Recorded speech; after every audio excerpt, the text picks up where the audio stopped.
লালমনিরহাটের হাতীবান্ধা উপজেলার গড্ডিমারী ইউনিয়ন তালেরমোড় সংলগ্ন এলাকায় একটি জমি নিয়ে দীর্ঘদিন ধরে বিরোধ চলে আসছে। স্থানীয়দের কাছ থেকে জানা যায়, আজিবুর রহমান ও মুসা শেখ দীর্ঘদিন ধরে ওই জমিটি ভোগদখল ও চাষাবাদ করে আসছিলেন। অন্যদিকে আব্দুল মান্নান, মমিনুর, মিজানুর, হাসেন আলী, হোসেন আলী ও নুরুল আমিন সম্প্রতি জমিটি নিজেদের দাবি করে সেখানে চাষাবাদ করতে গেলে পরিস্থিতি উত্তপ্ত হয়ে ওঠে। এই ঘটনাকে কেন্দ্র করে কিছুদিন আগে গাড়ি পোড়ানো সহ বড় ধরনের অপ্রীতিকর ঘটনা ঘটে বলে স্থানীয় সূত্রে জানা গেছে। এই জমিটা পাকিস্তান পিরিয়ড থেকে ওনার দাদা খাইছে। তারপরে ওনার দাদা খালি এই আজিবারের দাদা খাইছে। আজিবারের দাদা এই মারা গেলি পরে ওনার বাপ খাইছে। ওনার বাপ খাওয়ার পরে তারপরে এই চ্যাংরা বুড়া হয়ে গেছে। সে পাকিস্তান পিরিয়ডের কলা কাগজ পর্যন্ত আছে ইনশাল্লাহ। এখন কেন দাবি করে? এখন দাবি করে এ দাগির রেকর্ড ভুল হইতে পারে, কিন্তু কাগজ তো ঠিক আছে ইনশাল্লাহ। কাগজ ঠিক আছে। আর এই দাগের জমি হচ্ছে আলাদা, আর ওই দাগের জমি হচ্ছে আলাদা। দাগি হচ্ছে ভিন্ন দুই দাগ। ওটা হচ্ছে ডিসিয়ারম্যানের জমি, আর এটা হচ্ছে 924 দাগের বাটা 14। হ্যাঁ, এরাই নাটক করতেছে। একেবারে এই অত্র এলাকার অঞ্চলে সবাই জানে ইনশাল্লাহ যে এই জমি এরা অন্তত পাকিস্তান আমল থেকে খাইতেছে। পাকিস্তান আমলের কওলা কাগজও আছে। আজিবার 70 বছর ধরে খায় এই জমিটা।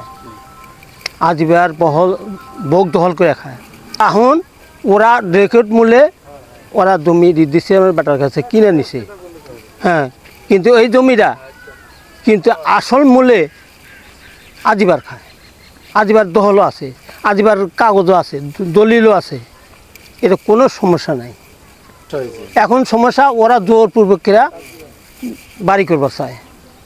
আমরা আবাদ করি, তা ওই আবাদ কাটা নেওয়ার আগে থেকেই ওরা জমি দখল করবে। মান্নান, মণ্ডল, হোসেন এরা দখল করব। যদি প্রকৃত মালিকানা প্রমাণিত হয় তাহলে আমরা জমিটি ছেড়ে দিতে বাধ্য থাকব। এই জমিটা আমি দীর্ঘদিন 40-45-50 বছর ধরে খাই দলিলপত্র নিয়ে। আমি কাগজপত্র, আমার জমি হলো পরাণ সরকার হইলো আমার মালিক। তার জমি এই 1434 দাগ। আর ওরা যে বাধা দিতেছে ওদের জমি হইলো 924 দাগ। মালিকও ভিন্ন বা দাগও ভিন্ন। এই খতিয়ানের মধ্যে 423 খতিয়ান আমার, আর ওদের হলে 226 খতিয়ান ওদের। মালিকও ভিন্ন, খতিয়ান আমার ভিন্ন। এই জমিটাতে যখন এই যে আমরা খতিয়ানটা তুলে হারাই, যখন দেখলাম রেকর্ড খতিয়ান আমার তুললাম, তোলার পরে দেখি যে মানুষের নামে অন্যজনের নামে খতিয়ানটা রেকর্ড হয়ে গেছে। রেকর্ড মূল্যে আমি যা 21 সালে মামলা করছি। 21 সালে মামলা যখন করছি তখন ওরা 22 সালে ওই খতিয়ান মূল্যে বিআরএস মূল্যে কিনে নিয়ে আমার সাথে পাইকারি করতেছি। তা আমরা এই গাছটা এরকম যে মিটিং হচ্ছে কি পরিষদেও একটা বিচার সালিশ হয়েছিল। বিচারের মধ্যে আমাকে 16 ডিসেম্বর একটা তারিখ দিয়েছিল।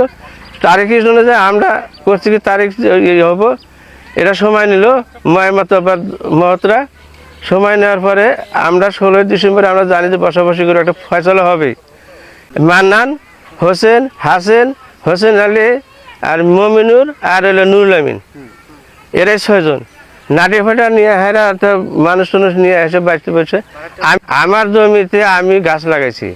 আমি জমি ফালাচ্ছি, তো আমার তো লস। গাছ লাগাইছি আমার নিজস্ব জমি, কওলাপাতির জমি, কাগজপত্র দেখেন কাগজপত্রের জমি।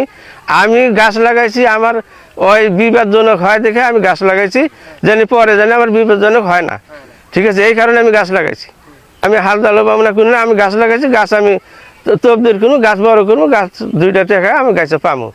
যদি তারা জমি কাগজপত্র পায় তাহলে আমি জমি ছাইড়ে দেবো, সমস্যা। আর যদি না পায় তাহলে আমার এই গাছ গাছালির জন্য কোনো একটা ক্ষয়ক্ষতি, একটা পাতা পর্যন্ত নড়তে পারে না, আমার একটা পাতা যেন পড়ে না। এই গাছ আমার গাছ গাছছি, যদি ওরা জমি পায় আমি গাছ সহ ছাইড়ে দিতে যাবো, বাড়ি গাছ সব ছাইড়ে দিতে যাবো। জমি নিয়ে দুই পক্ষের বিরোধের কারণে এলাকায় এখনো উত্তেজনা বিরাজ করছে। স্থানীয়রা দ্রুত প্রশাসনের হস্তক্ষেপ ও সুষ্ঠু তদন্তের মাধ্যমে বিষয়টির সমাধান কামনা করছেন। সৌরভ, দৈনিক স্বদেশ কণ্ঠস্বর।